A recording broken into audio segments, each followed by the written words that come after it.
Well, it's a tension-filled Saturday here in San Diego as the semifinal round at USA Ultimate's Club National Championships continues. Ultiworld's live coverage brings you to Canyon Crest Academy, where we just watched Revolver dispatch the reigning champion Portland Rhino in a really thrilling 15-13 result. And now we determine who will face Revolver in tomorrow's final. It's PoNY and it's Machine. And these two teams got here after really strong performances in the quarters. PoNY over Sockeye 15-9, running away from Seattle in the second half. And Machine, the only semifinalist that made it through the pre-quarters. They got past Sub-Zero, they got past Johnny Bravo, and now they tangle with PoNY. Hi again, everybody. Evan Leffler alongside Keith Rayner. We're still catching our breath from that Revolver performance, but this is shaping up to be another thrilling battle. Chicago in their third year in a row in the semis, so they're not strangers to this stage, but they are the one team in this remaining group that has never won it all. Is this the year for Machine?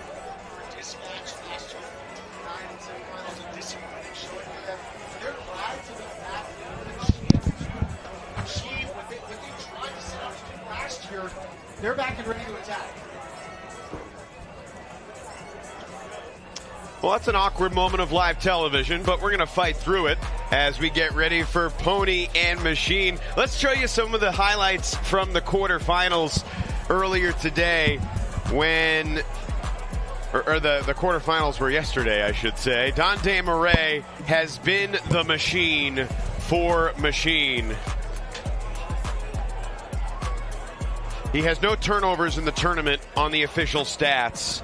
And, you know, the question of whether he is the most dominant individual player in the world, PoNY's going to throw a lot of different defenders at him today. But against Johnny Bravo, he was unstoppable. I mean, no one's been able to find an answer to Dante Murray. PoNY, though, had plenty of answers for a Sockeye team that had been pretty spicy throughout the tournament. A great underdog, but PoNY put him away. Incredible catch by Anders Youngst right there. And their offense was crisp. Their D-line was strong. And despite some great plays from Seattle, Marquez Brownlee hauled in the game winner for PoNY in what was a thorough performance in that quarterfinal. So Machine has won both meetings against PoNY during the regular season. They were on back-to-back days at Pro Champs, both 15-13 games. But historically, these two teams have gone back and forth, 5-5 in their last 10. It's interesting that both these teams had, you know, I'd say up and down regular seasons, but more down than up in their big games. Each team suffered 7 losses over the course of the year, but they're both peaking at the right time. Let's just say that. They're both also at full strength right now, which obviously helps. And John Randolph has taken his game to a new level. Yeah, I asked Coach Cody Mills of PoNY before this game, what do you do about Dante Murray?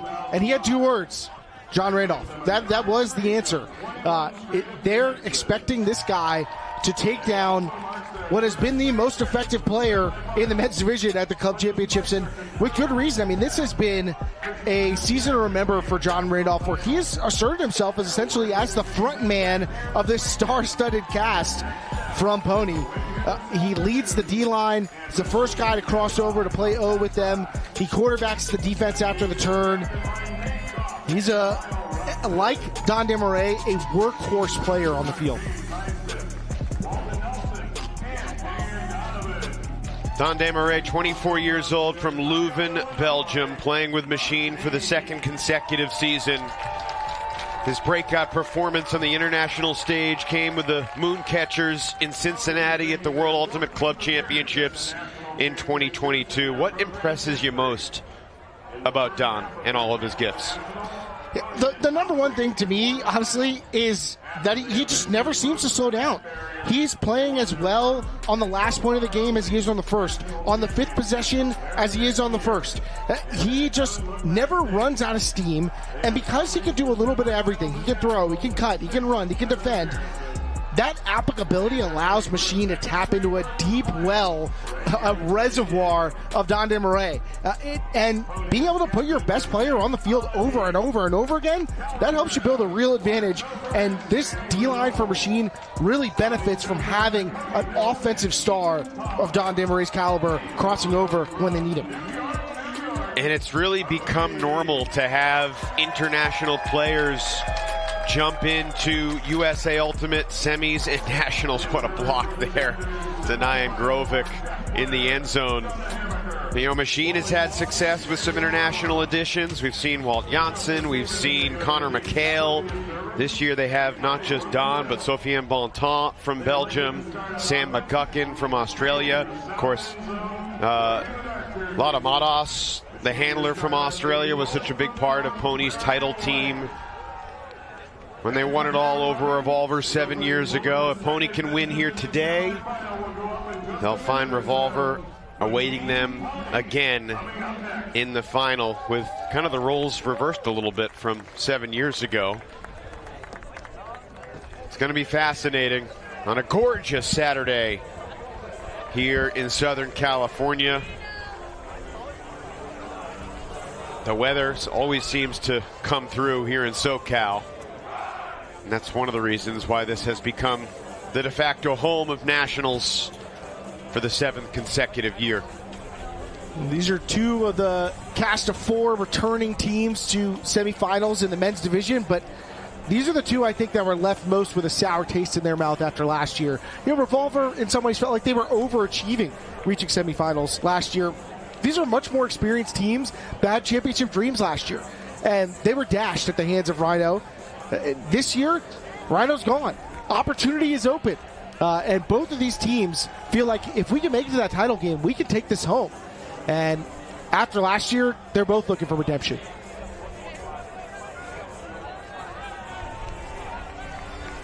"16 goals, 20 assists, 3 blocks. The most impressive is no turns." An unreal stat line. Yeah, it doesn't seem real. A player of that level of volume with 0 turnovers is practically unheard of. Mentioned this in the Revolver Rhino game. Same 4 men's teams in the semis for the 2nd straight year. It's the first time it's happened in the men's division since 2000 and 2001. Keith, who are the 4 teams that were in the semis 2 years in a row in 2000, 2001? Any guesses? Well, you're really really stretching back to my knowledge. Let me say Bravo. No. Double Wide. No. New York. No, I'm just kidding. One team that played at nationals this year that did not make the bracket in the men's division. Didn't make the bracket at all. Correct.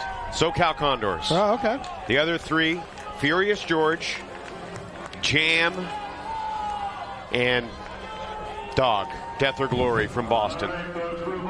Condors won the title both years, by the way. Of course, we will not have back-to-back champs this year. Rhino has been dethroned. Their title reign has ended. PoNY trying to get back on top for the 2nd time. Machine has been yearning and scrapping and clawing and desperately hoping that they could rise all the way to the top.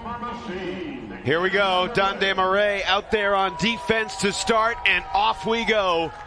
Machine and PoNY for a spot in Sunday's title game. And Harper Garvey's first throw is into the ground, looking for Kocher. Early break chance for Machine. Johnny Mansfield to the end zone. Dande Murray takes the Chicago lead. Wow. Evan, shades of the quarterfinal for PoNY that you and I had the privilege to watch as they came out on the first 0 point, and Chris Kocher basically threw it into the ground. The difference was they didn't get broken. The early turnover, but they didn't fall behind. This time, they are behind the 8 ball and will have to recover. They figured it out, though, last time. And inauspicious start for New York That is way too easy. Well, one of the things you said yesterday, Keith, in the quarters in the PoNY Sockeye game is that the best weapon for PoNY's O-line has been Harper Garvey's flick. And I agree with you about that. And it was the backhand break that just did not land the way he was hoping.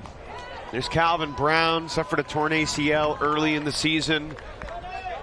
And he has kind of taken over the play calling responsibilities for this New York O-line. A disappointing injury for Calvin. He really looked like he was on the path towards a potential star turn this year. Of course, Machine playing with the specter of Joe White's presence. Unfortunately, he's also injured. So both teams not at the maximum capacity. Oh my gosh. Harper somehow saves possession. That had to be the scariest split second of his life. Here's Kocher. A lot of good defenders on the Chicago squad.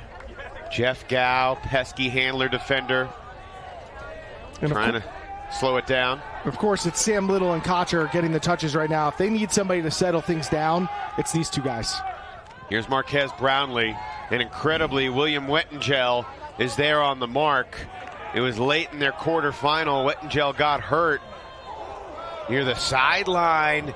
And Garvey lost a disc, and he may have just lost his season. Harper has had a turbulent start, but the on-field errors seem to pale in comparison to the possible pain and injury he's dealing with right now. My goodness.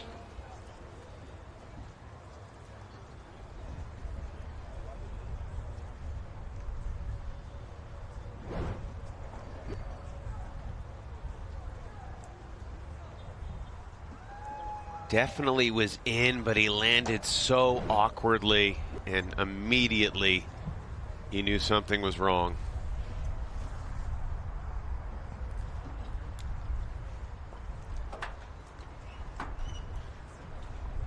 Canyon Crest Stadium silent with concern for Harper Garvey. We'll head to break. Be back in just a moment with more here from the semifinals.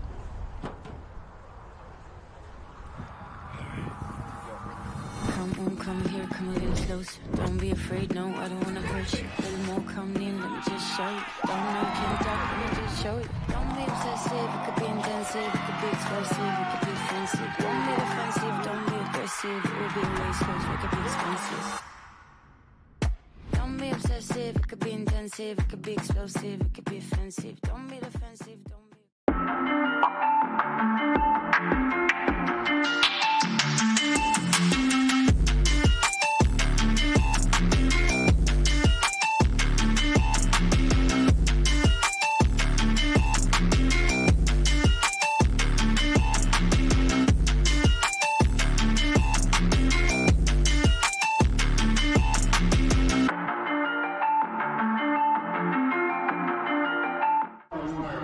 Harper Garvey was helped to his feet and into the cart, and he has been taken to the sidelines. He was replaced by Solomon Rushmeyer-Bailey. No argument over whether PoNY got to keep the disc, and New York does score quickly on the restart. Kocher dishing it to Dameron. But that point in the start of this game marred by the Harper Garvey injury. And you can't help but think of another scary moment in the semifinals that PoNY was involved in just a handful of years ago. Yeah, thinking back to the Grant Lindsley injury, collision with Aaron Bartlett.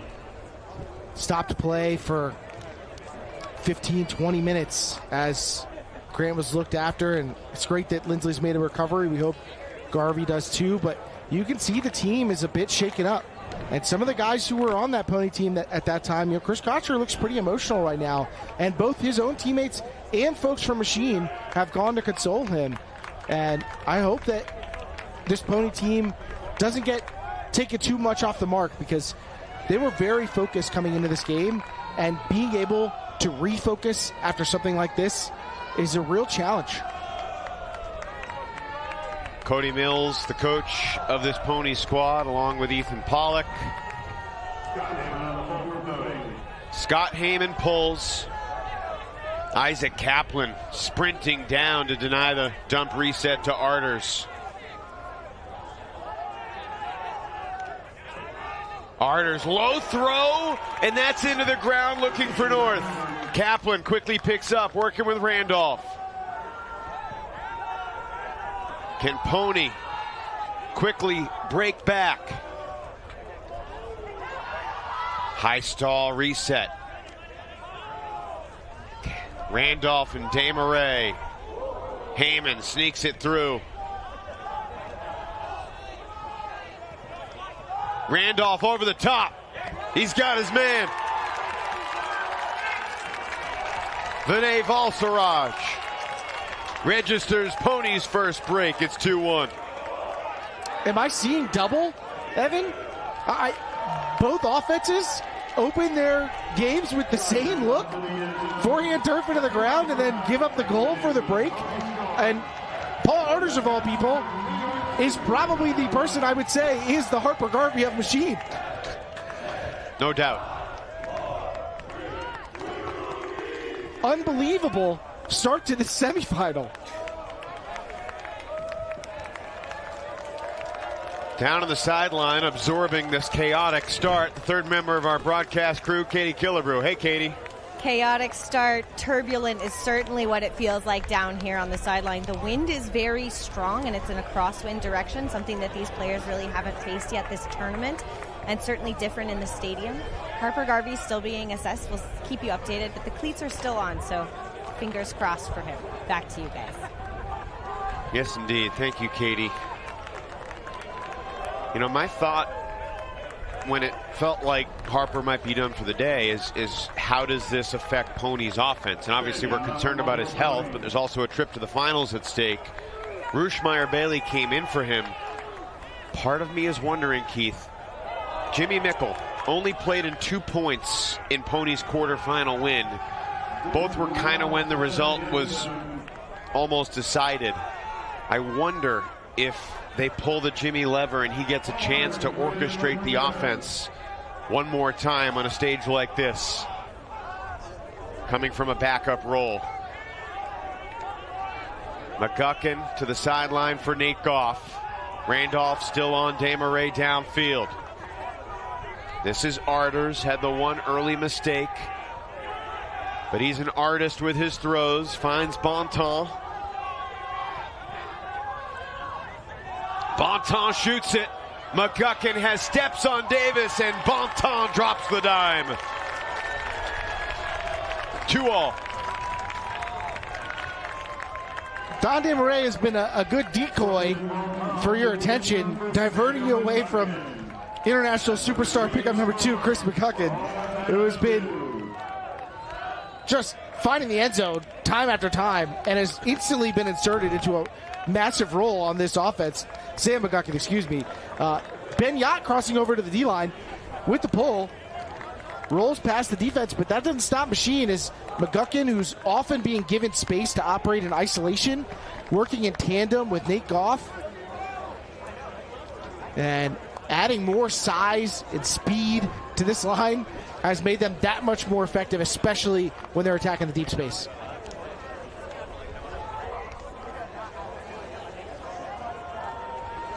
PoNY back on offense. Youngst, Yacht, young Jacob Cowan out of D3 Grinnell. Van Dameron, Chris Kocher, Sam Little, and Solomon Rushmeyer-Bailey. Look, this offense has guys that can take shots. Kocher, Dameron, Little, Youngst. But there's a fundamental change to their backfield when it's SRB instead of Garvey. You're telling me Solomon Rushmeyer-Bailey doesn't huck like Harper Garvey? I mean, could you find 2 more different throwers? Kocher and Dameron working together, along with Little, with some dominator action. Well, this is the change. Plan A may be Harper Garvey throwing deep, but plan B, and they get to it often, is letting Dameron, Little, Kocher, and Anders Youngst run dominator sets. So this may be shifted into the front seat of their attack.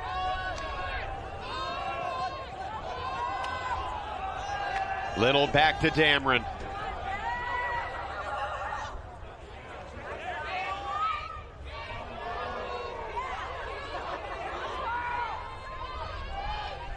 Here's Cowan. First touch for a downfield cutter and a scary reset, but Dameron hangs on. Kocher goes down, pops right back up. Play continues, and then Bansfield landed at Kocher's legs. We continue on, and it's Wettengel who knocks it down. What a strange sequence that was. Steslicki picks up and initiates the counterattack. Well, the throws coming towards this near sideline are going directly into the wind, and you can see how much harder it is for throwers to hit those looks. Bansfield, one of the big playmakers for this Chicago D-line. And much has been made of Don Desmarais' absence when we saw Machine play in the Pro Champs final. And when they played against much of their semifinal and Pro Champs against this PoNY team. But Johnny Bansfield was also not there. And he makes a world of difference for this Machine defense.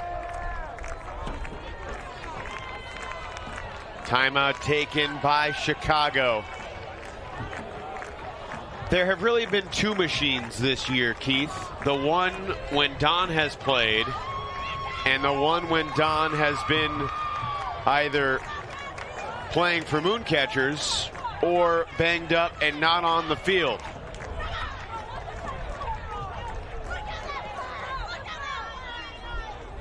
Machine has lost 7 times this year. 6 of those losses have come without Don. Meanwhile, PoNY with a pretty clean run through their pool. And we were so close to another PoNY ring quarter, but Sockeye with other ideas. Carter Bayer with other ideas. Declan Miller as well. They are going to be a problem years to come. But we talked during that quarter about who's been the most impressive team in the division, and this resume is about as good as you're going to get. PoNY has been very strong, and some people might question the strength of their pool, but maybe they need to sing a different tune after Pac-Man beat Dig. That was a hard bid from Youngst. And there's been a lot of contact for how brief this game has been taking place. Into the legs and body of Jeff Gow. I would not be surprised to see the observers start to try and tamp down on what's happening on the field. You didn't have a line on that. I had a pretty good angle on that. Okay. You did not have a line on that. Okay. It's been very physical. It was a yellow card issued to Youngst.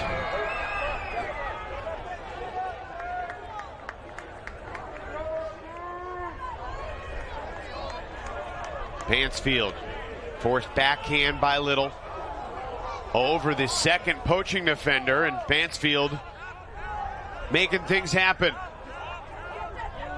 Jeff Gow is in the end zone. That's 3 breaks in the first 5 points.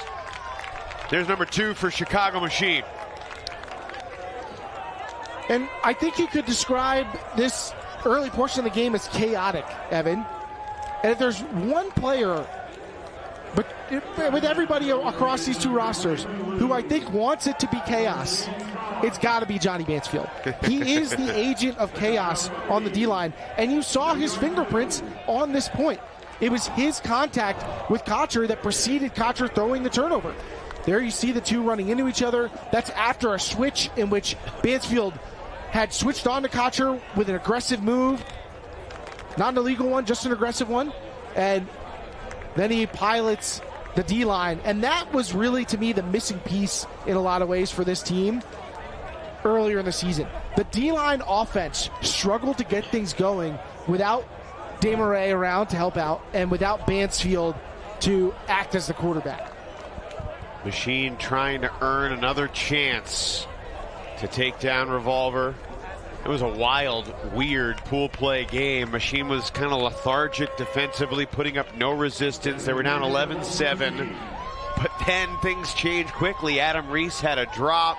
There were some wild plays. Bansfield went soaring through the air for a D. Machine tied that game up 12-12 after the trail 11-7. And just as quickly as they fought back, they fell apart again. Revolver closed it out with 3 straight. Pretty much after every time this PoNY O-line gives up a break, the answer is to bring John Randolph onto the next O point. And here he is. Oh, Randolph casually flips it to Ben Yacht.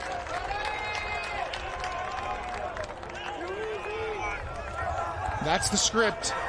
JR comes over to the O-line. I think he was also followed by Scott Heyman, who's got some O-line reps to his name. And maybe we'll have to see more of that with the potential loss of Harper Garvey from the offensive rotation. But gets the offense back off the field pretty efficiently. And get your D-line back out there.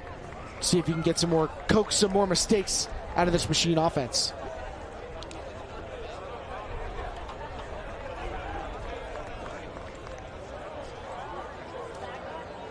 And for all the additions we've been talking about with the international ads for Machine, don't forget about the new guys that have been brought over to this PoNY roster. Ben Dameron and Anders Jungst at the forefront of that group, joining this O-line. And meanwhile, their former teammate at both college and the club level is a new addition for Machine with Rutledge Smith. Would not be surprised if we see them matching up at some point. I'm told Katie has an update on Harper Garvey. Katie. Yeah, Evan, Harper's cleats have come off, and it doesn't look like he's planning on being able to come back in this game. But again, the rest of the PoNY sideline is really just talking about strategy and trying to stay in the moment. Katie, thank you. Goff coming under, marked by Heyman. 3-all in the second men's semifinal. Arders zips it up the line for North. And continues into the end zone for the aforementioned former Dark Side star, Rutledge Smith.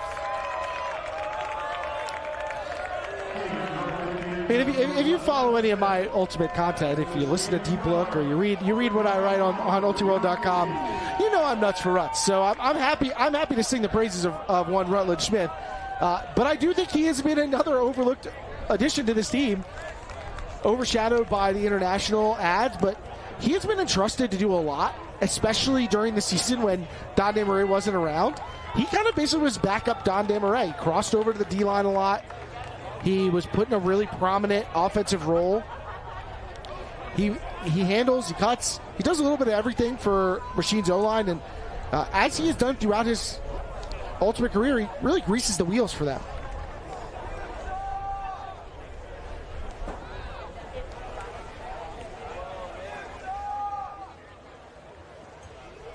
Xavier Payne, fantastic defender, good puller. Will get this next point started. What a day it's already been. Revolver onto the final. Fury and Brute Squad, two very familiar foes, will meet in the women's division. And a drop from Rushmeyer-Bailey on the centering pass. Sets up Pavel Giannis, and then Rushmeyer-Bailey smacks it down. Pavel, too casual, trying to flip it to Xavier Payne. And SRB gets it back for PoNY. This game is in such stark contrast to the tidy first half we saw between Revolver and Rhino. These two offenses have been freewheeling. Unreal. Marquez Brownlee. Cross field to the wide open Cowan. And Dameron is in the end zone. His second goal. It's 4-all. Machine is up a break. And the signature Ben Dameron heel spike that swept through the college ranks. And Dameron has asserted himself as one of the alpha cutters on this PoNY team. And, you know, with their kind of change in style of play into being a team that operates more with quick inside looks, Kocher and Little have been the driving forces of that type of attack, along with Randolph, who's playing on the D-line. But to add Youngst and Dameron into that grouping has really spread out how many different players you have to try and contain in order to slow down this offense. Ben Yacht, Jimmy Mickle, Harper Garvey, they're kind of attacking in a different way than how those other 4 guys are. And this O-line comes out and asks you, okay, can you stop both of these things? Because we can do them both at a high level. Second assist for Kocher, second goal for Dameron. Ben Yacht crossing over, set to pull right here. Keep an eye on Cameron Warner, number 24 for PoNY defensively. He was one of the stars of the quarterfinal win over Sockeye. He's on Rutledge Smith at the start of this point. Looking like something of a dominator set for Machine to initiate this possession. Smith, North, and McGuckin, the 3 Chicago handlers. And Cody Mills told me that stopping the pull plays for Machine, which are typically these kind of side stack isolation looks from the cutters that you can see in Don DeMaray's position right now. And maybe Machine recognizing that was going to be the focal point of the defense and deciding to go to a dominator look instead. Arders makes the catch, beating Aloro to the spot. Don DeMarais is on the field, downfield guarded by Randolph. Hasn't been involved in the point so far. Now he's back in the handler space. Smith squeezes the reset forward for North. Now DeMarais, a floater. He rips it down, and he gets drilled by Randolph. All right, time for one of my favorite. Please don't let him do it, Don. Make him start behind you. Don't let him regain position for fouling you. One of my biggest pet peeves in the game.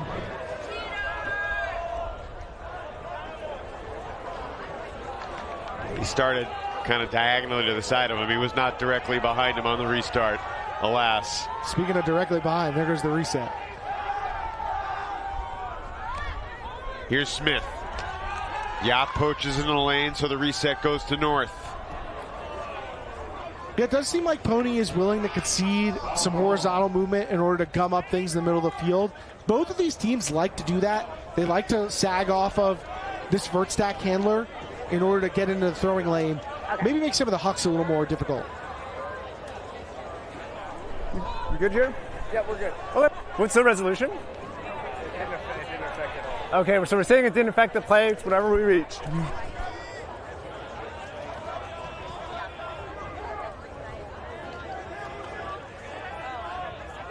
Goff, a World Games gold medalist last cycle in 2022. This is DeMarais. North couldn't squeeze it back to Don, so he'll go over the top to the wide open Goff, whose defender Heyman had poached, and then he paid the price. King of North is such a smooth player, very fluid, and is he the most efficient guy? No, but he is very skilled, and being able to use his quickness and his throws and that fluidity to attack in the front of lanes, that's how he's made his money throughout his career. Acting from the front of the stack, he's comfortable getting back in the handler set, and a product of Cincinnati. He and Arders, I think 2 of the holdovers from High Five, the old Ohio-Michigan combo team. Johnny Bansfield, too. Yep, and that team kind of preceded the rise of this current Machine iteration. Joe White, another one of the alums of that program who's factored in with Machine. But that team folding really powered up this Machine group that we have seen ascend to the tops of the division, although they haven't quite gotten to the tippy top. That's still a work in progress. It could happen tomorrow if Walden Nelson has anything to say about it. Walden, such a great defender for Chicago for a long time, now shifting into a coaching role. PoNY back on offense. No Harper Garvey after the injury on the second point of the game.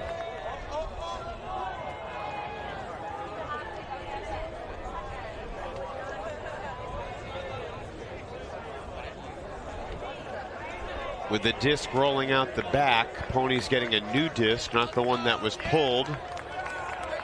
But Rushmeyer Bailey will take it to the front of the end zone. It landed in and rolled out. Steslicki on the mark. Little in the backfield. Gains some yards. And Machine blowing that coverage on the roll. Steslicki and Lou both picking up the same check. Freed up some extra yards. Ben Dameron ripping it deep. Yacht and Bansfield. And it's Yacht getting the job done. Bansfield left way too early. And Yacht blows a kiss to maybe Johnny and definitely to his wife Anna. So that's a reputations guy right there. Johnny Bansfield knew, I'm up against Ben Yacht. I cannot be caught on the ground because then I'm going to end up on an ulti photo. And so he went up really aggressively, and Ben reaps the benefits of years of skying people. Sometimes your reputation can do some of the work for you.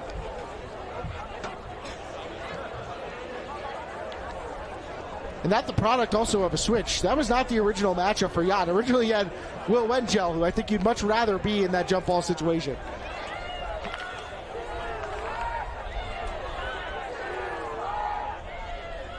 Sorry, Johnny, we still got you in 4K.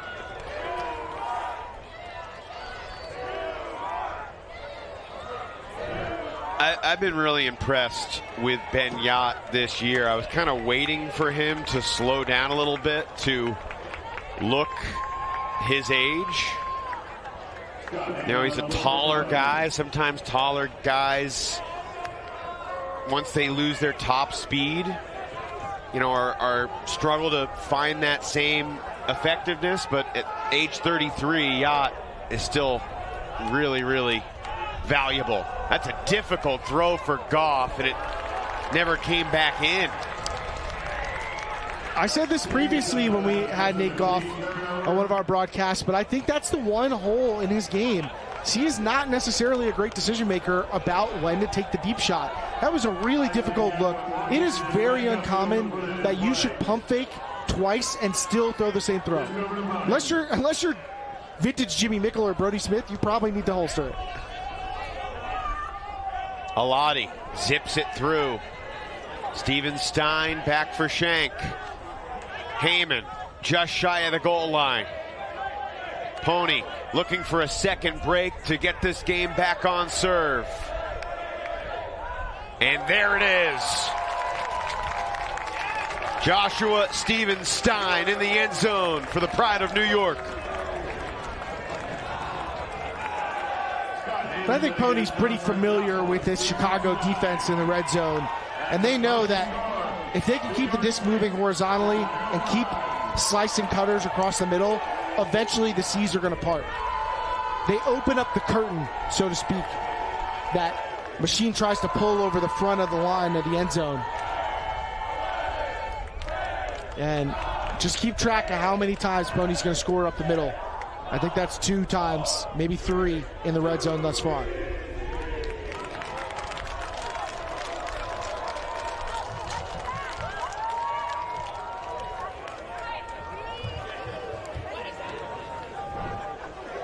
You know, when we had Machine against Revolver earlier in the weekend, Evan, we talked to Tim Schock at halftime, and he talked about the team's energy. This is a quiet team. I wouldn't go so far to say reflective, but they're kind of a locked-in, intense team. There's not a lot of cheering, not a lot of sideline antics.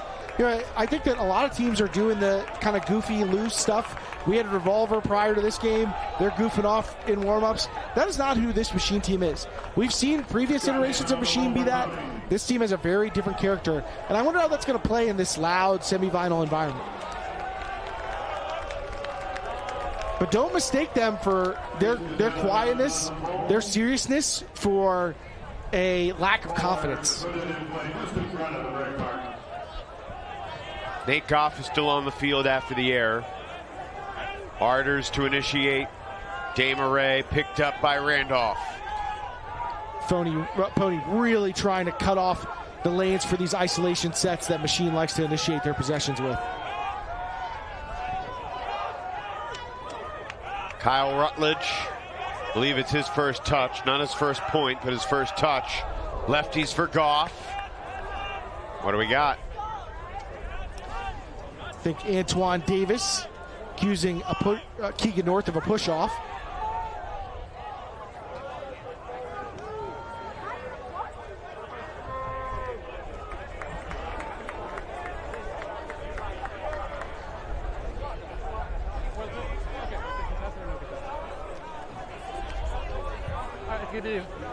Both players don't look like they're going to budge. And it's going to ultimately get referred to the observer, but be ruled a contest. No, the observer, not with a view of the play. So it'll stand as a contested foul. Hold on, wait a second. Yeah, we're good here. Yeah, it's step. 6 is contested, you're right.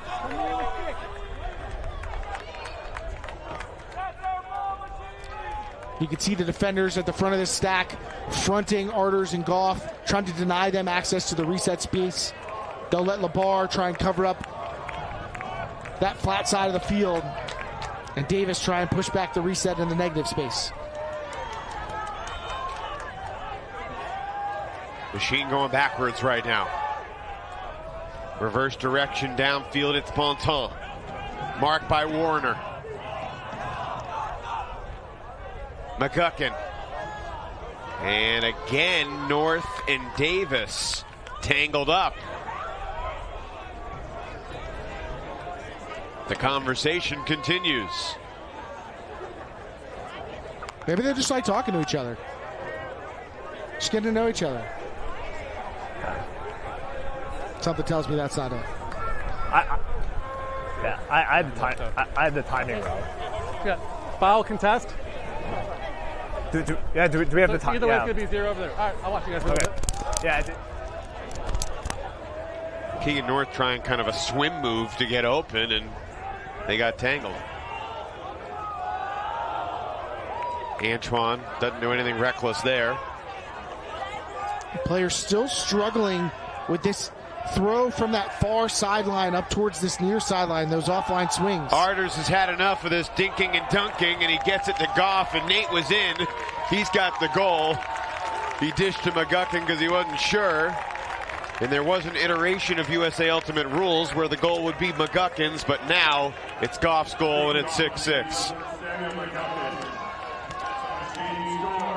Arders getting away with one there in some ways, but wisely recognizing that the defender did not know where the disc was. So he had the opportunity to put up a throw that the cutter knows where it is and the defender doesn't. So Goff able to line that catch up earlier, so he's able to come back to it before Little can really assess what the trajectory of the flight path is.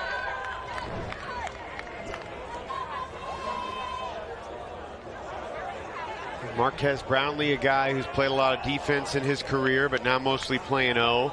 I still think that Nate Goff, in his rise as a player, is defense first. And some of the shutdown playmaking coverage that he had in his ring days before moving to Chicago.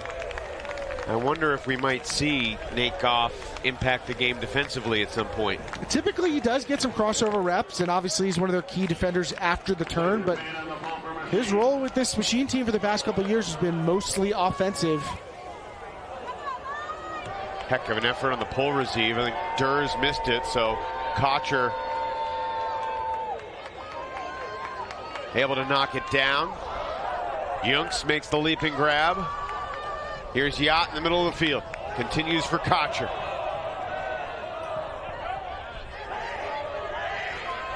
Six players trying to make a reset cut for Chris Kocher, but he finds one, fortunately. It's the first point of the game for Jimmy Mickle.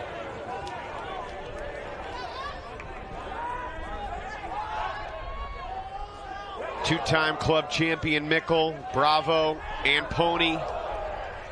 College champ, World Games gold medalist twice, one of the legends of this era, trying to make an impact. Mickle has not touched the disc. He has not been involved in the play. Longtime running mate Chris Kocher throws to the end zone, and Cowan effectively came to the disc because he sensed Desmarais closing in with a poach. It's Benyat in the end zone for the third time in this semifinal. And for Machine, that's kind of what you want on a defensive possession, is to get a good shot at a block. Desmarais with a chance at one, but they couldn't quite get to it. You really make PoNY work. PoNY with a bit, some hair-raising moments during the course of that possession. You had the reset that was crowded. You had a couple of throws pop up in the air, need to make difficult catches, but they do survive. It's not going to be easy, but these offenses are finding a lot less room to work with than the ones we saw in the matchup prior.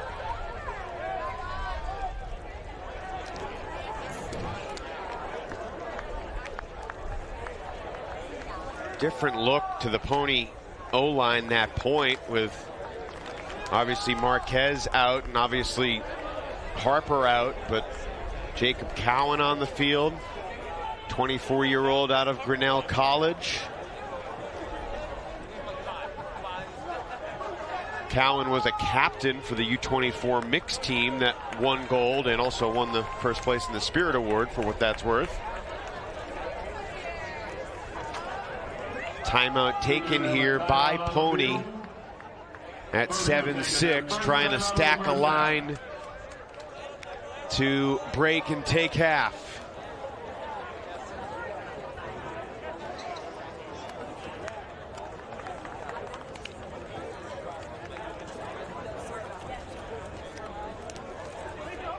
Cody Mills with a message to his D-line. PoNY leading 7-6 here in the semis. Hey yo, the rain was steady pouring, heard the drops, this was meant to be. Chilling in my crib, no doubt. Beat the scenery, telephone rang, then it stopped before I could answer it. I heard it knock at the door, so I answered it. And with Jermaine, he had a little situation. Beef up on the block, and off the doctor led the confrontation. He said these cats be acting hard on the block.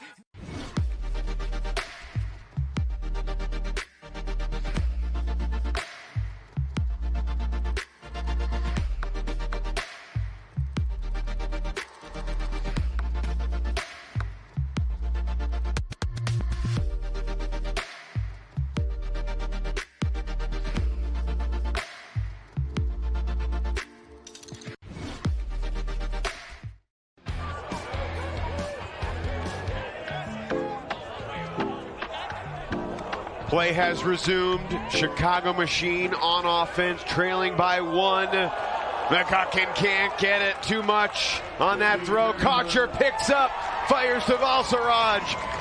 I think this one might come back on a McGuckin injury. He might opt to not call it, but I think he went down after that layout. Injury stoppage call before the throw. And what is that, 4 short field turns that we've seen early in these possessions that feel basically unforced between these two teams? I mean, I don't know what's going on, whether it's the wind, the nerves, both. Good? You can try to create the mentality that you're practicing and it's the semis at nationals, but there's no feeling quite like being here. Got a substitution here? Yeah. All right, are we good? Yeah, when you're ready. So Gao is in. Kocher picks up.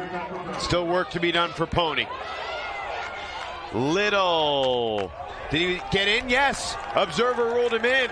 Machine said he was on the line, but the observer's call counts, and PoNY breaks to take half 8-6. And perhaps an apropos ending to this first half. Certainly full circle the way that we started. Sam Little with a nice little 1-2 step to the front cone.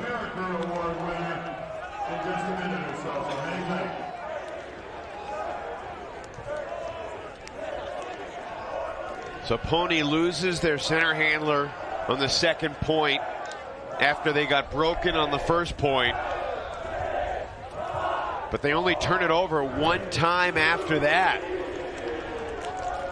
And a big first half for the veteran Chris Kocher.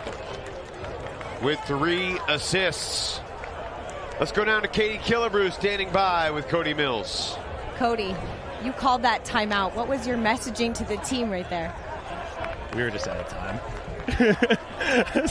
I wish I could tell you something better, but we were just out of time, and we have 2 timeouts, and they don't roll over. So called a timeout to get our heads right and try and get the break for half. Well, you did break for half. My question is going to come a little bit about tactics.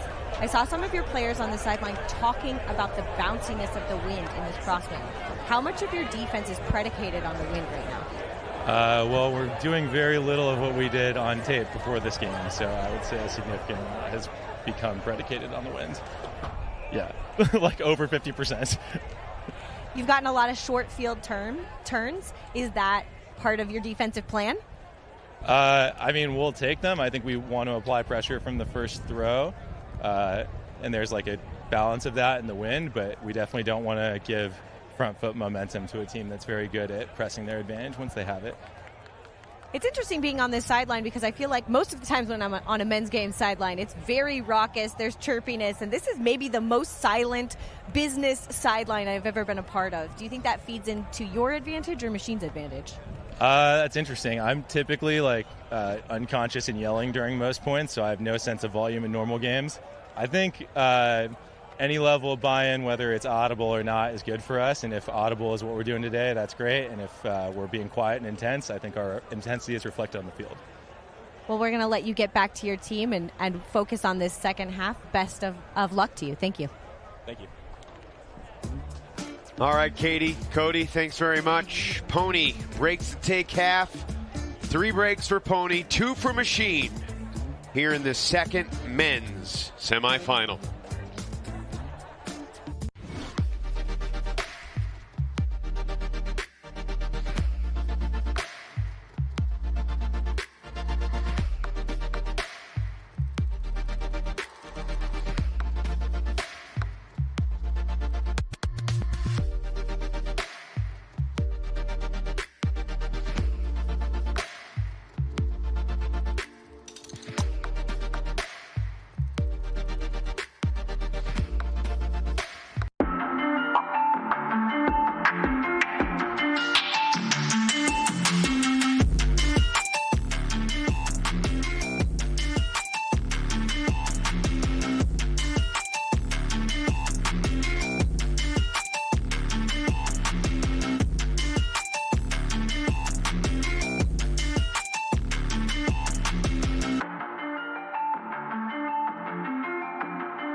Ultiworld's coverage of the 2025 USA Ultimate National Championships is presented by Breakmark, celebrating their 20th anniversary.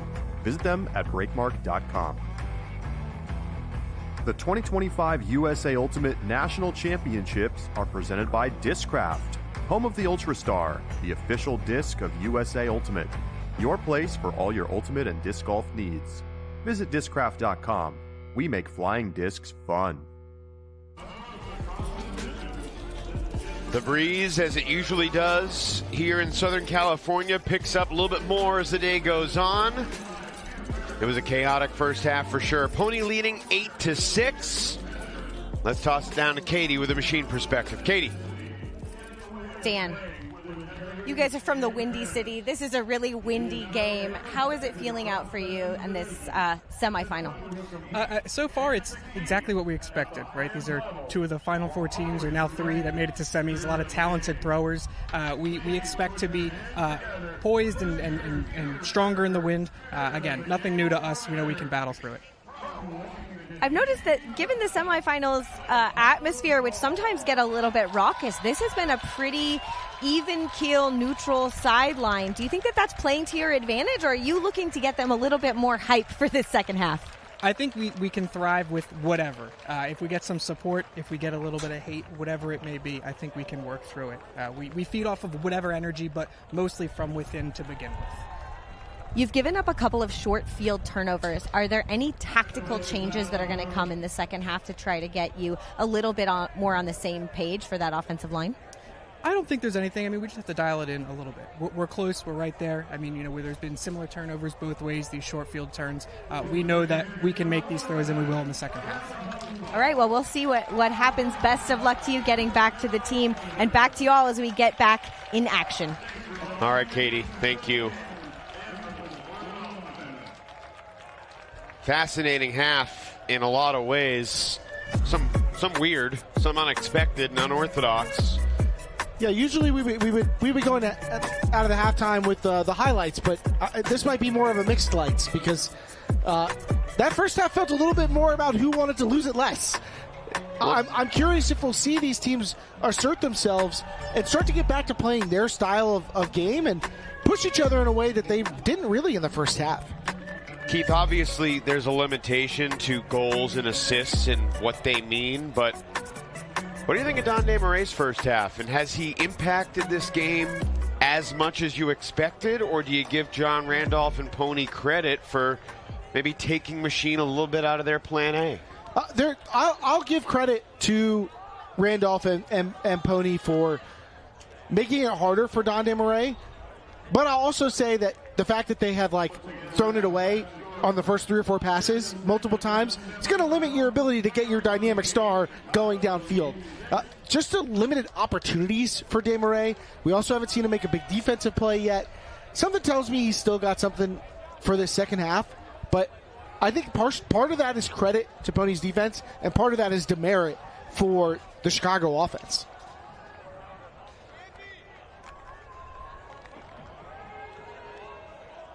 How many points will that guy play here in the second half? He doesn't usually get tired. One of his greatest strengths. Scott Heyman, very talented young player as well. Well, you hate to go down feeling like you left something in the tank. You want to go down swinging. So there's a chance the answer to your question about how many points Don DeMaray was going to play is as many as he can physically. They get DeMaray involved quickly here to begin the second half. Randolph still shadowing the Belgian. Bansfield for Rutledge. He beats Alati deep, and it's 8-7.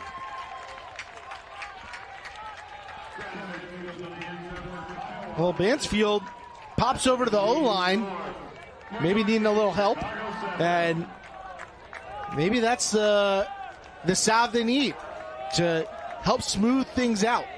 Quick score for Machine is exactly what the doctor ordered, because they need to get their defense on, start trying to make a run. That is something we've seen them do. They had the ability to turn a game around quickly. This PoNY offense has not been steady, so there's opportunity for this game to turn around very quickly. Or perhaps we could see PoNY come out and seize control. But this is something of a battle of wills for these O-lines right now to see who can start to put together the type of undeniable performances that we know that they're capable of. Interesting that Jimmy Mickles on the field again for PoNY here. I believe this is his second point of the game. He only played 2 points in the quarters against Sockeye. This is a very meaningful O-point, though. Well, we talked about the role that Garvey plays for this offense, being the one who allows them to space the field. He's like a three-point shooter in basketball. He opens up the space for everyone else. When you put Solomon Orschmeyer-Bailey in that role, you lose that aspect. But Mickles' first throw is a turnover, and Don DeMaray has arrived. I don't know if he baited that or just Jimmy didn't see him potentially lurking. Bansfield gets it right back from Gow. Mickle poaches off. DeMaray was open for a second. Yacht's got him now. Huge opportunity for Machine to break and tie this semi up. Steslicki working with Bansfield. They do not look like they're in any hurry right now.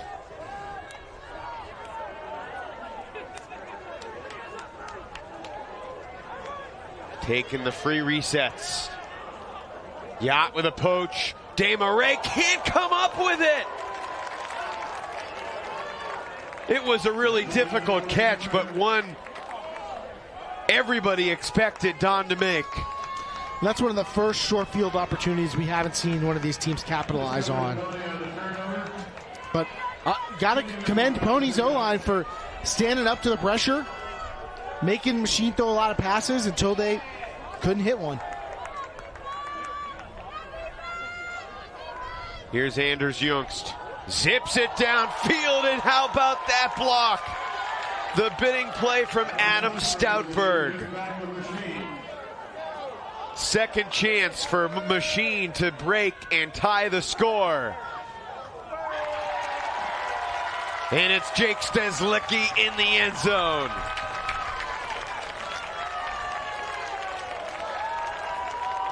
Well, we talked about can PoNY's O-line try and seize control of this game, and Machine's D-line just ripped it away.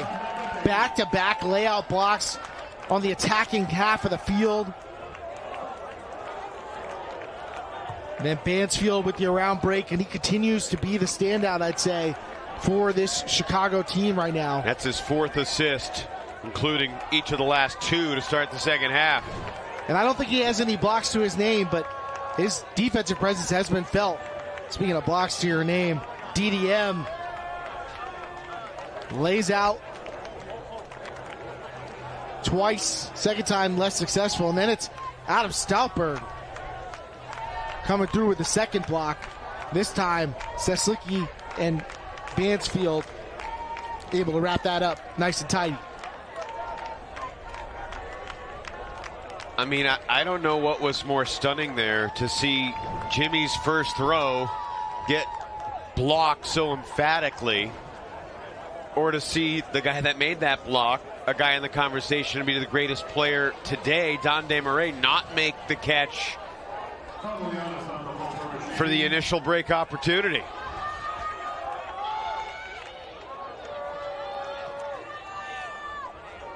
Rushmeyer Bailey working with Kocher and Little. Here's that rebound line for PoNY. They give up a break, and here come John Randolph, Scott Heyman.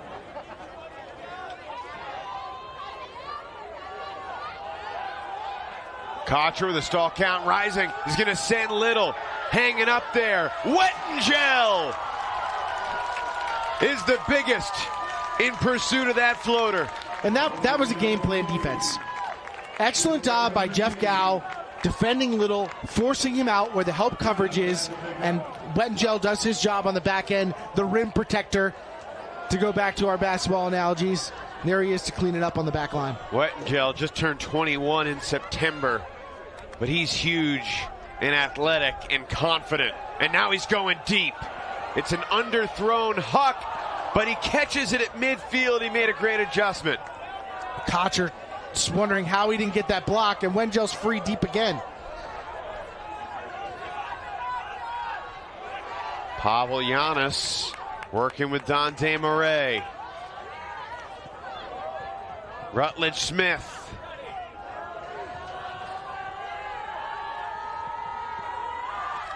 Squeeze it through to Pavel.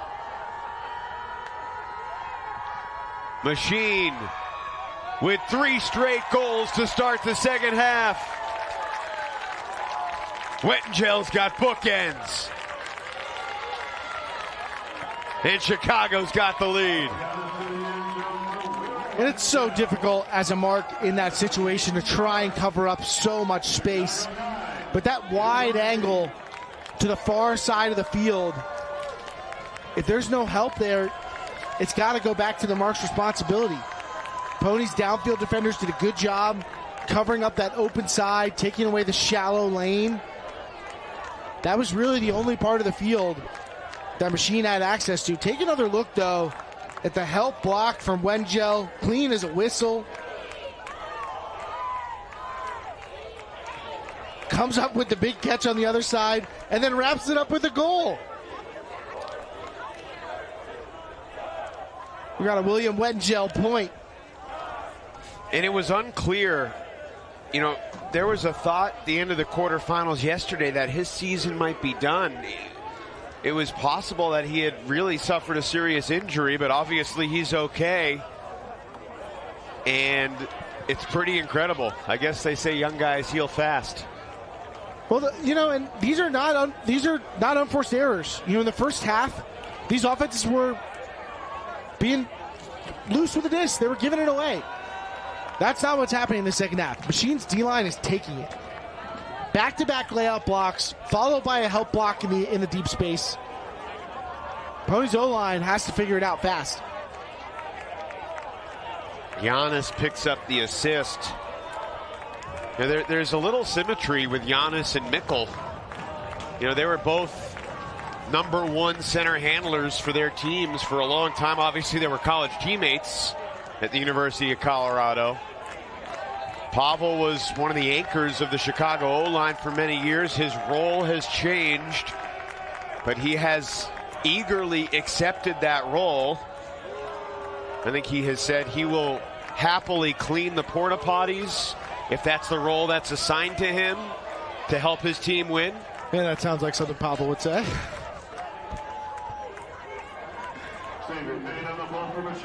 Marquez Brownlee, what can he do to turn this game around? Misplayed pull receive will allow Chicago's defense to get set, and Little's going to give way to Dameron, who will initiate from the front pylon. Tricky spot to start. Pony looked like they were setting up a side stack to isolate Kocher and Yacht, but when you have to initiate from the front cone, you can't really run that set anymore. Here's Youngst, fakes it, and then throws it away. Intercepted by Ben Priest. Machine getting contributions from so many different dudes, and that's 4 goals in a row for Chicago. And that felt like almost the same turnovers that we saw the last time Pony's offense was going this direction. Forehand coming from near the middle of the field, from about the dividing third line, and then to this near side, and a run-through block for Machine. And then it ends in the same way it did then. Bansfield around forehand to the front cone for a score. Rinse and repeat for Chicago. Raymond Liu was the Machine goal scorer there.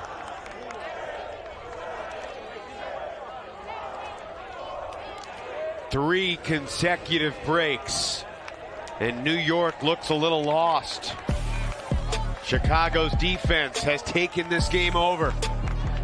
Don Desmarais starting it off with the layout interception. And I don't know if maybe this is a look Machine talked about stopping. Hey, we know that this is where they want to go with the ball, so run hard on this one, but they are getting there.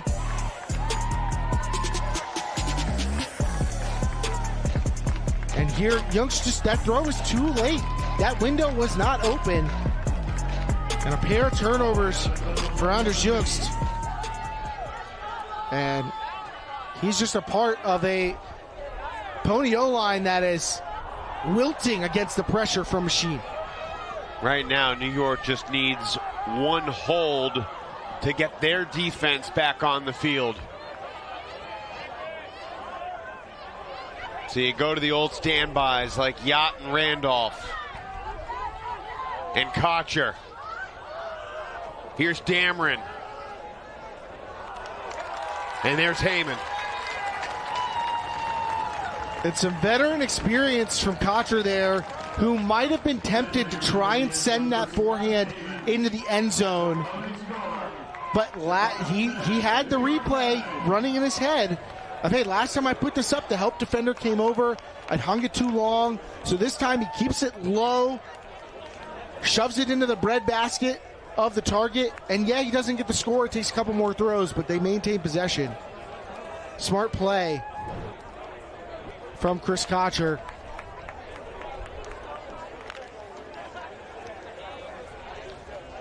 And Dameron trying to inject some life. He's a fiery customer. He's the type who's going to get really energized, and maybe his team can feed off it. This D-line has to be chomping at the bit after having watched this O-line fumble away their lead. Randolph and Heyman stay on the field from that last point, along with Kaplan, Warner, Alati, Steven Stein, and Aloro, who's going to pull. Chicago with the familiar faces out there on offense. Smith, Desmarais, Goff, Arders, McGuckin, Bontemps, and Rutledge.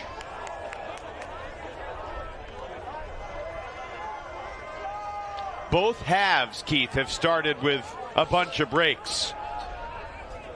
3 breaks in the first 4 points here in the second half. Underthrown, but what a ridiculous snatch! Don Desmarais, he's a magician. A spectacular, stunning grab, and then he throws the score. I mean, it wasn't a long branch for me to walk out on to say Don Desmarais was going to have a bigger impact in this game. But unbelievable. It was right all the same.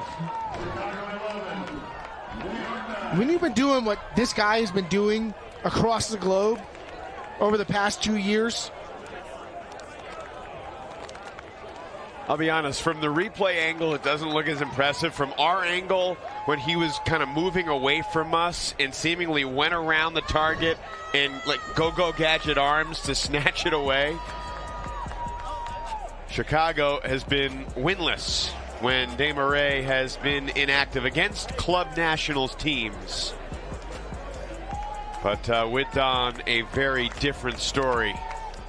Well, much to my producer Charlie Eisenhuth's chagrin, let me throw an asterisk on that 0-5 because he went down pretty early in their semifinal at Pro Champs against PoNY. They ostensibly played that game without him and won. So I think that stat might be a little misleading, but the point still stands. Don Desmarais has helped this team get a lot better when he's on the field. And at U.S. Open, they also were missing, Sophia Bontemps and Sam McGuckin and Rutledge Smith. Sam Little launches. Jacob Cowan catches. And Anders Junks hits Cowan for the score. PoNY back within 1.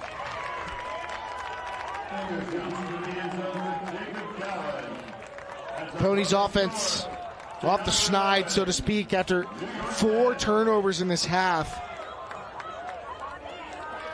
Manage a nice, clean, fluid hold, and there have not been many of those to be had for this PoNY offense. Even some of their earlier clean holds felt challenging.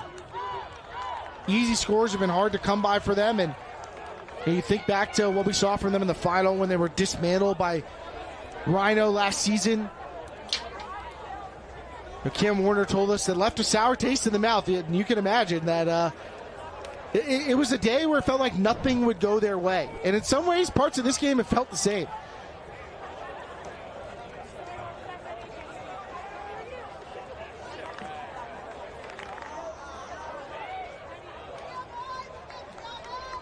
Keith, one of the craziest things for me about Chicago's season is that U.S. Open, one of their best players was Jack Gall, who is a practice player, who was great, and he's not even on the roster. He played Space Force in the mixed division at Nationals.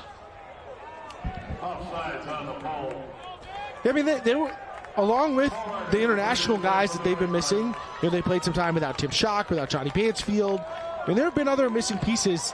It's taken a while for this team to bring all the parts together. McGuckin to Bontemps. Squeezes it through to Arders. Brownlee crossing over and playing handler D. Almost got a piece of that swing. Warner's on North. Warner's been pretty quiet. He might need to make some noise if PoNY's going to get back in this. They're only down by 1, but Chicago certainly has the momentum. But how about that block? It's Scott Heyman going horizontal. What a play from Heyman. Aloro wanted to fire. No one was going deep. Now Randolph connects to the wide open man under in Matt Labar. Now Brownlee launching. Antoine Davis accelerating. He can't get it. Brownlee just not able to get the right edge on that throw.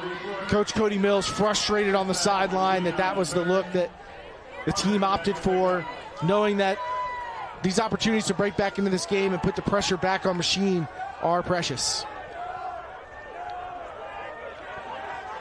What was your first thought when Brownlee let it go, Keith? I don't mind the look in the sense that the receiver had separation, but got to factor in the wind conditions and Brownlee just not releasing that with the right edge. Davis marking Bontemps, who's got the right edge on this one.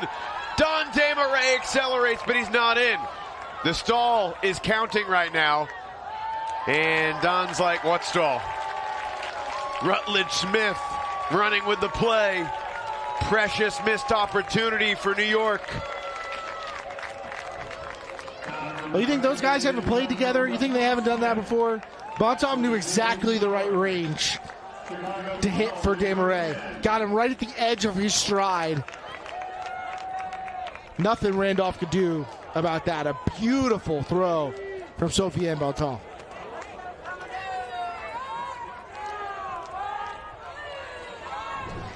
And that remarkable block by Heyman goes to waste.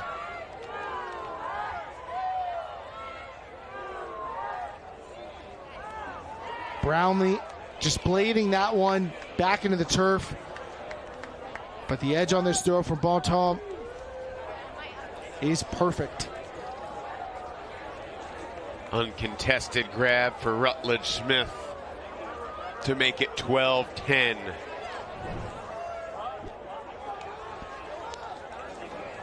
Machine trying to make it to the finals at Nationals for the third time.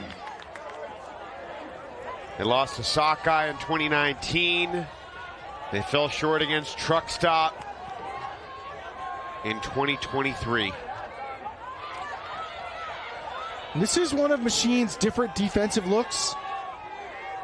Try and form a front wall on the cutters, and they pick up matchups as they develop, then fall into a straight defense. Stall count was rising, and Cowan can't connect with Little. Nice job applying pressure by Wilson Matthews. And credit to these D-line guys, the lesser-known dudes on Machine who've stepped up. There's been a lot of them. Deep shot looking for Wettengel, but underthrown by Giannis and easily intercepted by Yacht. Now PoNY the other way. Cowan has the height. Giannis goes up, but not as big as Cowan. Jacob Cowan rips it down, makes amends for his mistake. 1-goal game again. And another big grab for the former D3 star. Cowan coming up from New York Blueprint, along with Isaac Kaplan, to join this PoNY roster. And another underthrown forehand, shades of Brownlee's look prior. That's the low side of the field. Throwing forehands directly up that sideline is really difficult because it really has to fight the wind. And the disc is getting pushed towards the sideline that you're already on. So if you put even the slightest bit too much inside edge, the disc is going to sail out of bounds. So having to find that perfect hit between having too much outside in edge where the disc gets pushed into the turf and too much inside out edge where the disc gets pushed out of bounds, it's difficult. And we're seeing throwers struggle to get that look off from the low side of the field.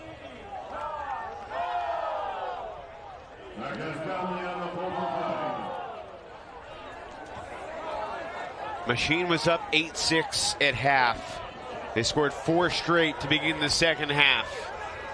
We've been trading back and forth ever since, not without a couple of break chances along the way. Kaplan just rolled on to Desmarais, and the huck from Arders sends McGuckin. It's incomplete. Warner and Valsaraj were right there, and McGuckin called foul.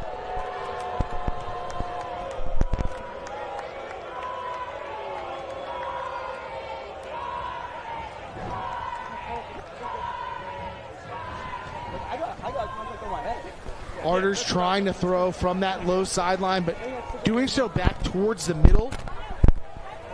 You want to resolve yourselves? You want to? And I'm not sure I exactly see the argument for the PoNY side here. I think that's a lot of contact against McGuckin. Valsaraj is backing up. Warner's running into him.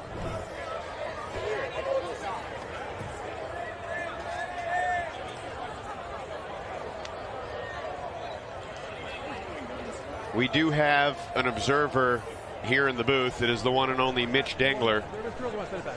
Mitch, let's let the situation resolve, and then I'd love to get your thoughts. So hold there with the check. Hold there with the check. Mitch, what did you see? Well, I mean, it all comes down to who initiates contact and positioning. McGuckin gets a fairly clean jump, and he's coming into 21's back. His 21's coming forward. He looks like he gets his jump and just doesn't. It's hard to explain. Seems like you agree with no foul? I do agree with no foul. It's a lot of contact, but it's still the players were jumping mostly vertical in their position. All right, Mitch, we'll come back to you perhaps in between points for further clarification. This is another massive break opportunity for PoNY. Can they march it down the field with their D-line? Heyman wants it all right here. Cameron Warner reels it in. Still work to be done. Joshua Steven-Stein sprinting for the score. This game is tied.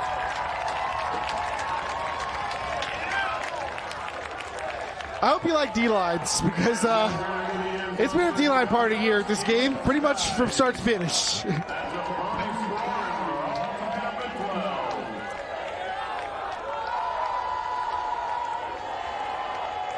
And the call not going McGuckin's way on the other side. And to be fair, Arter's hung him up for one. So even if there's no foul there, he might not get a completion. Lack of execution really bigger at fault. And then Warner just able to get behind the whole defense. I'm going to bring back in Mitch Dengler, whose justice has overseen the division for a long time. Mitch. I think we saw this morning in the women's semi. I don't know if you saw it, but there were a couple plays where like a defender got the disc first and then created undeniable contact after getting the disc. And really the question is, how much contact is permissible if we agree it's not a dangerous play in pursuit of making the play on the disc? Well, I mean, that's one of the key differences between WIFDF and USAU rules is if you get the disc first and there's no dangerous contact following the D, then there's nothing that's going to award the contacted player the disc. The contacted player can certainly call foul and say, hey, you knocked me over after you got the D, and like I want my ability to stand up and gather myself so that you're not running off unguarded. I get my, that affected continued play here. But he was well guarded. He mistimed his jump. And I think that angle right there, it looks like they both went pretty much straight up, and McGuckin contacts 21's back. I look. Seems like you disagree. I feel like I'm probably wrong because I'm on a different side of this than Mitch, but I feel like Vinay Valsaraj was jumping backwards and not straight up. I felt like he entered McGuckin's space, and McGuckin didn't really have a chance to get off a clean jump. Now, I do think he did get a shot at catching the disc. He could have caught that despite the foul, but I felt like he was getting sandwiched by two players moving into his space, and that's going to impact my ability to make a good catch. I'm seeing the reaction in our Discord. I seem to be the only person on that side, so maybe I'm open to the idea that I'm wrong. I have been wrong before. And also, reasonable minds can disagree. Chicago in a 12-12 game with a berth in the final on the line. Has Bansfield on O with Rutledge and Arters, Goff, Bonta, Smith, and Desmarais. They got Kyle Rutledge and also Rutledge Smith. Through Bansfield's hands, but Desmarais to the rescue. Rutledge Smith uncomfortable in that moment, pump fake that throw, and then let it go again. Almost got the best of him. Randolph just switched off Desmarais. Kotcher's got him now.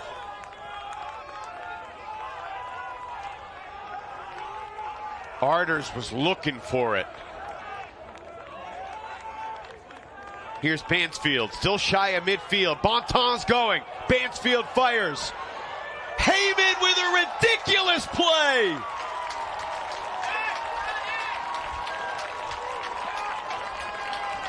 Scott Heyman continues the run for these D-lines. Randolph with the big no-no, although it's easier said than done. You can't let Johnny Bansfield throw the forehand huck. But I guess you can when you got Scott Heyman getting your back. What a block. He's got two of the best blocks and a half in a semifinal you could ever imagine. This side of Manuela Cardenas and Van Alangilan. Tough catch there. Labar fires. Yacht versus Goff. Yacht's got it. He's in the end zone. And PoNY leads. Goff is at a loss for how that... He felt like for sure that was not in the end zone. But the edge on the high side huck, much easier to manage. So Labar's able to drop that in past a defender where there wasn't a big window.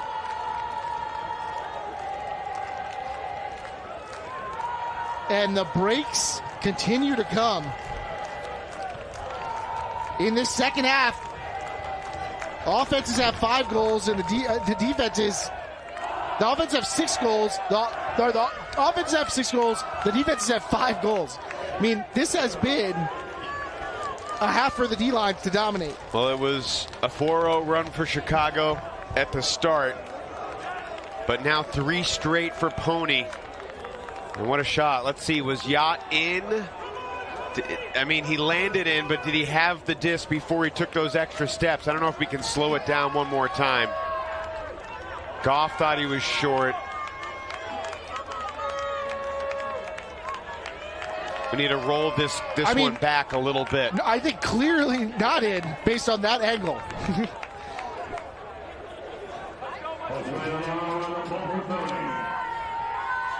Aloro rips the backhand pull, staring into the sun. North receives it, centers to Paul Arders. Pressure back on Chicago. Desmarais bluffs the big backhand, swings it for North.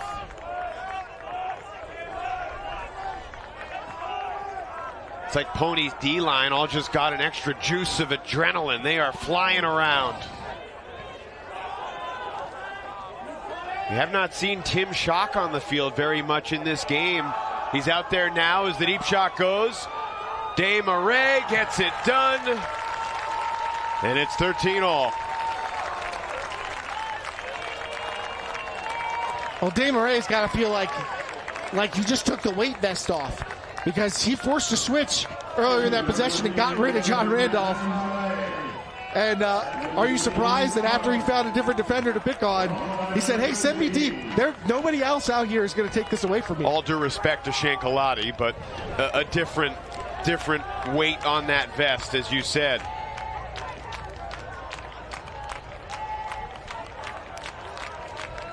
Nice shot from Keegan North. Clutch throw. And after something of a quiet first half, we're now up to 2 goals, 2 assists, and a block for Don Desmarais. And one thing he still doesn't have, turnover. We get either 2 or 3 points left in this men's semifinal.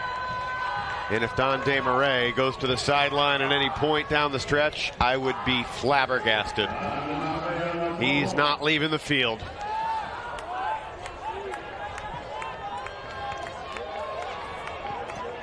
PoNY on 0.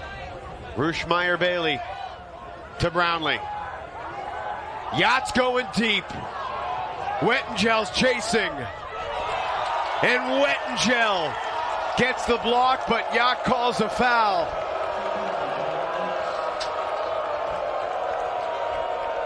What a matchup, what a moment, what a call.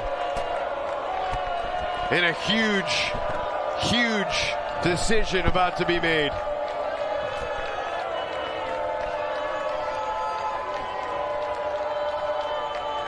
Looks pretty clean. I'm with you. And I think the orange is going to be on our side on this one.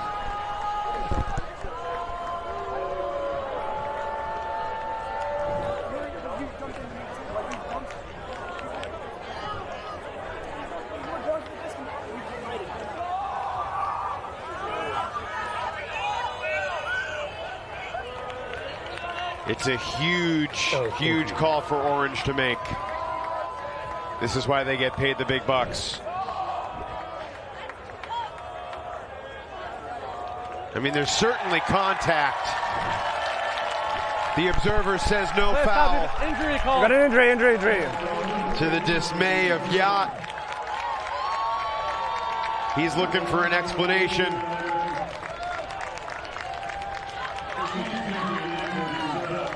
Pretty level-headed conversation between Yacht and Wettengel. I mean, he got to the disc before Yacht even gets his hand on it. I think incidental contact on the body and arm after, but Wettengel came up with a huge block the last time these two teams played at the Pro Champs semifinals. Big layout against Sam Little, and coming up with another big play for this D-line. And at the end of the day yesterday, we wondered when Wettengel would take the field again. Payne with a tough contested catch, pressured by Youngst. And I believe Don DeMarais subbing in on an injury call after that stoppage. Oh, he was on the field at the start of the point. Okay, he was in. Yeah. Okay.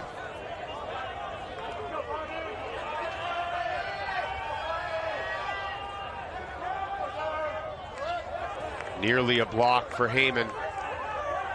He's already got 2 in this half. Mansfield getting forced forehand, but it is towards the low side. Oh, ridiculous bid. Inches away. Heyman comes up empty. Yacht also misses the block. Lou resets for Payne. Everyone's got to be exhausted. All the points that you've played this weekend building up. The pressure of the moment. The semis of nationals, 13 all. Break chance for Chicago.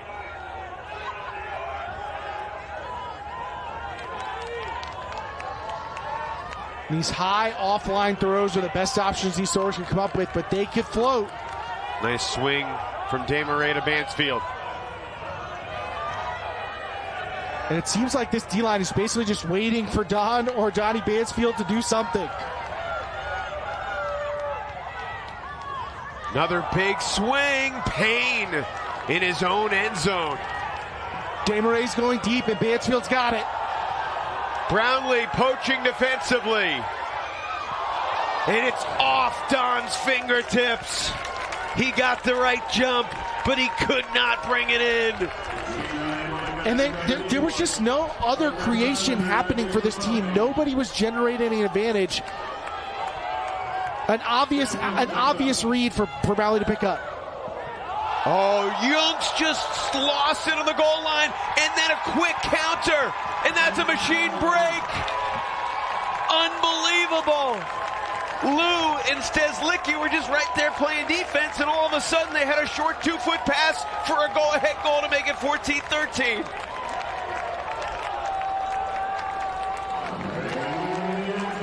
And the drops to give up short fields, the mistakes of this PoNY offense just will not quit. They've haunted this team throughout. It's something of a testament to them that they're still in it despite those errors. But not that there's a good time to give it away in front of your own goal line, but this was certainly a bad one. The story of the point. Wettengel the block. DeMarais can't come up with it, and then look at this. Durs just lost it on the landing. And Lou and Stezlicki were ready. Definitely, he should have caught that, don't get me wrong. Sam Littlestone didn't make that easy.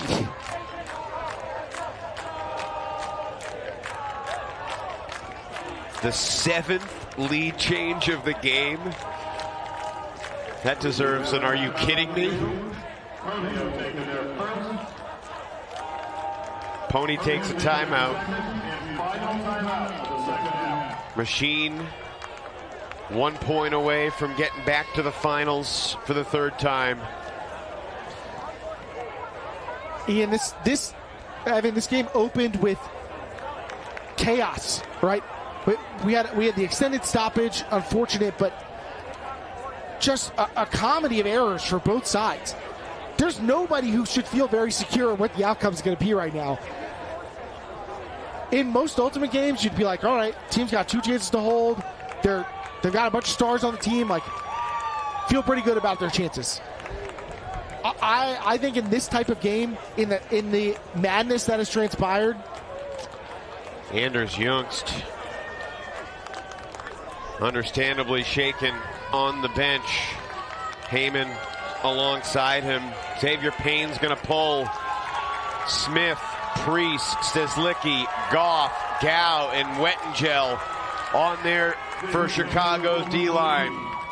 For PoNY, it's Cowan and Little, Dameron and Yacht, Randolph, Rushmeyer, Bailey, and Kocher. PoNY needs to score to extend its season. One more point or one more day.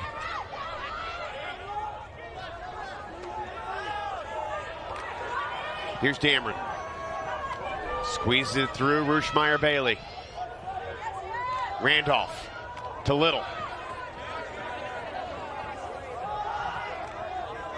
PoNY trying to punch this in to create universe, and it's dropped by Randolph.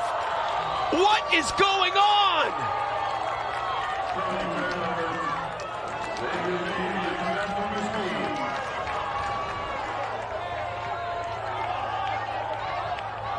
Machine with a chance to win it. no Desmarais, no Bansfield. Can this offense find a way? Cross field, some contact. Dameron intercepts it.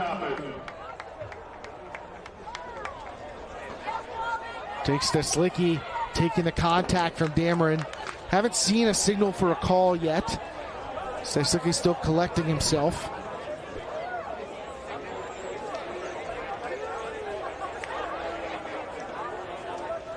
Certainly a little bit of contact from the backside. I think the arm contact gets Slicky in the back of the head. I think that's both going to be upheld as a foul. So a foul has been called, and the observers are confirmed. Let's go to Mitch Dengler. Even if he drops, like doinks the disc before the contact, before the disc pops straight up. So there's still a chance for a second effort, and he got taken out. Like, he can argue he got taken out. So it's not just on the initial. Okay, you're calling foul on contact to the head. Yeah, I think that he dropped the disc before I hit him as I came through it. Sure. But he has to make the argument. I'm going to go to you. Observer ruling. That was not a foul. Okay. It's a turnover. The disc is here. You're saying yeah. Whoa. We're going to do an injury. But the contact prevented me from making the play. Then she would have said it was a foul?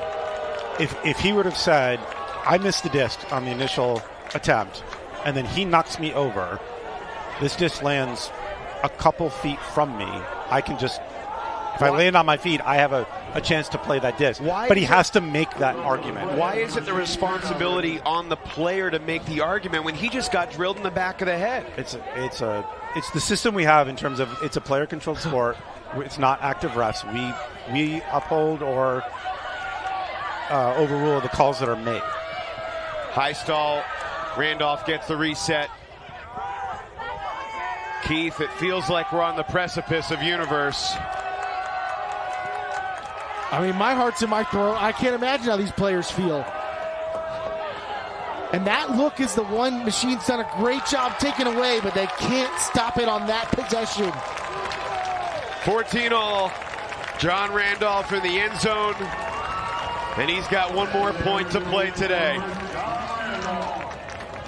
Machine's done such a great job taking away that soft break, that inside throw that leads the offensive player to the break size. We see that drop from Randolph. And the block, I'm sure that's going to be much talked about after this game. But right now, chance for somebody to head to a final and for somebody to wrap it up. Or, well, not in this case. They actually have a third place game to play for. Yeah, that's right. With a world spot on the line.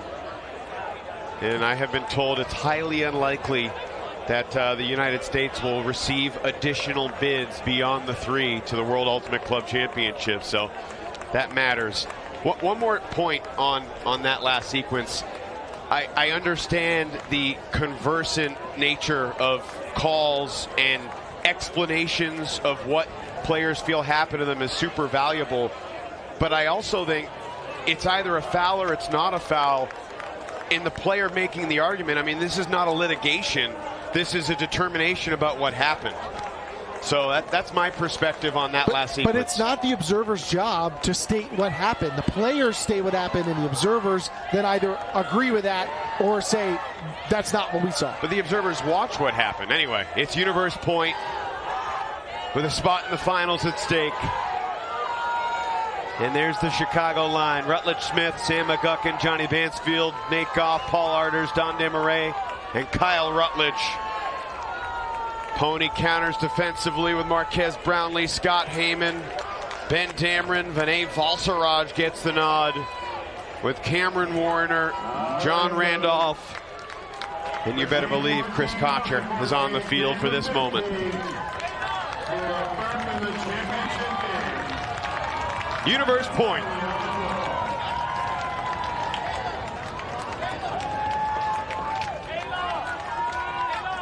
Arders picked up by Brownlee. McGuckin marked by Valsaraj. Machine is one hold away from returning to Championship Sunday.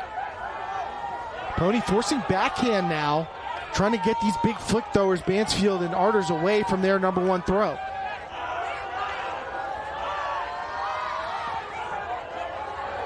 Rutledge Smith to Johnny Bansfield. Squeezes it to Arders. Desmarais was going. He has steps on Randolph, but Chicago being patient and nearly a block for Valsaraj.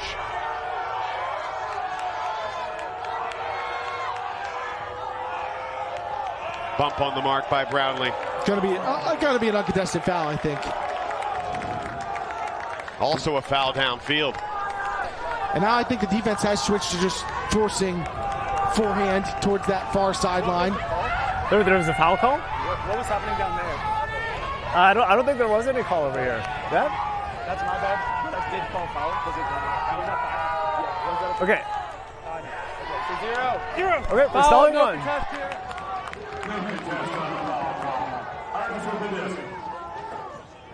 36 yards away. Arders wraps the throw around Randolph beautifully. Don Desmarais. Difficult reset. Desmarais going up the line. Dameron's got him now. Randolph on Bansfield. Arders on the sideline. Fires it for the score to send Machine to the finals. Rutledge Smith, in his first year with this Midwest program, helps to take it to Championship Sunday at Nationals. What an incredible game.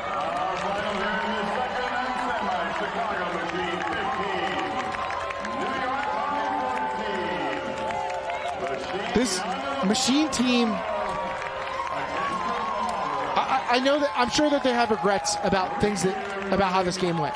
Things they feel like they could have done differently. But to their credit, I think they feel comfortable winning ugly. They just want the dub. And this D-line can put in the work.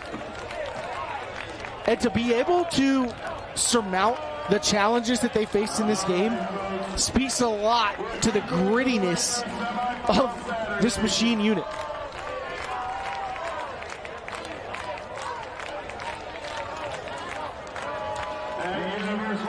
It'll be Machine and Revolver meeting in the final at Nationals for the first time. Either Revolver returns to glory and wins its 6th title, or Chicago finally gets on top and Machine makes it 9 different champions in 9 years. Despite that graphic, Machine wins it by 1 on Universe Point. We'll be back.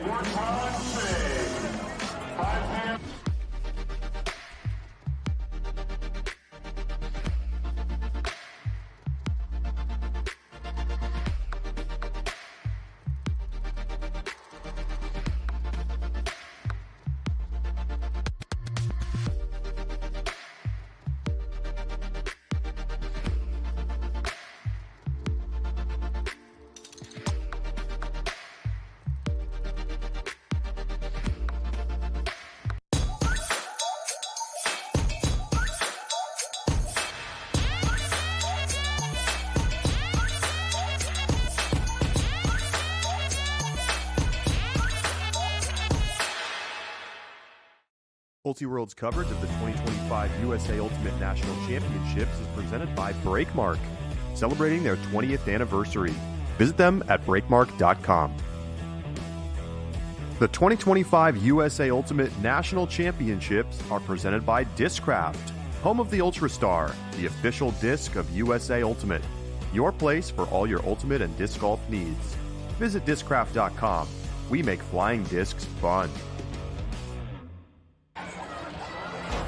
We are still catching our breath after another instant classic here in San Diego. Machine somehow sneaks by PoNY. They were down 8-6 at the half. They were down 13-12. They find a way. Katie, take it away. I'm here with Don Desmarais. Don, talk me through the experience of being in that semifinal in the stadium.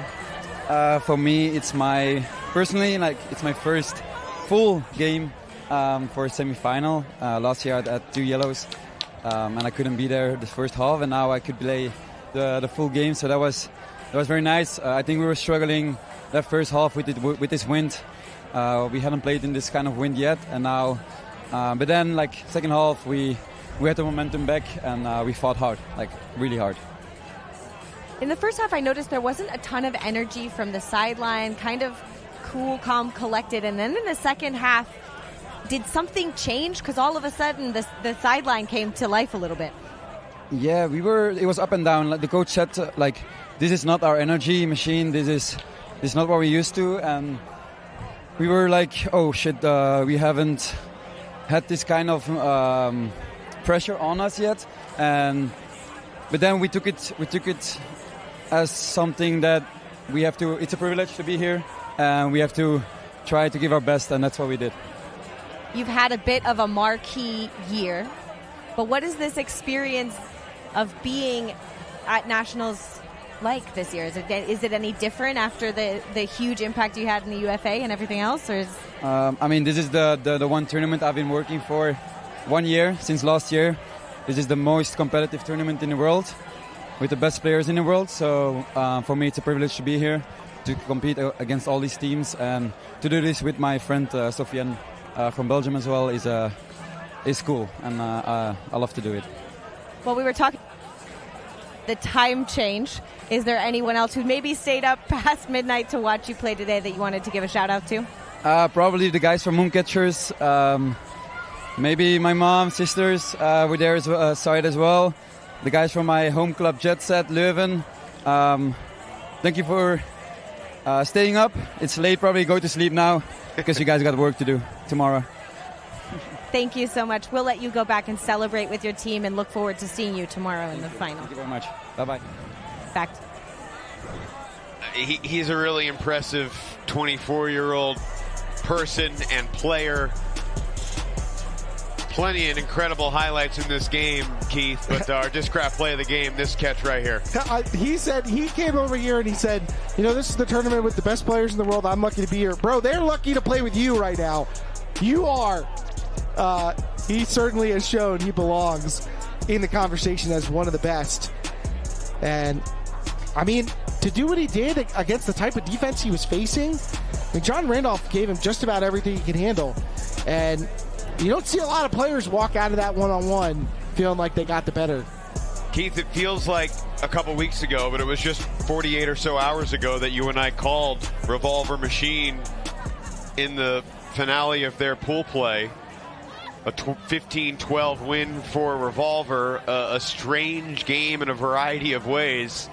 I expect tomorrow to feel very different, but give me your early thoughts on the men's final. Well, this will be my third time calling Revolver Machine in like my last 8 games or so. So I'm pretty familiar with these two teams. This Machine D-line can really fire off, and Revolver's offense is prone to bouts of inefficiency.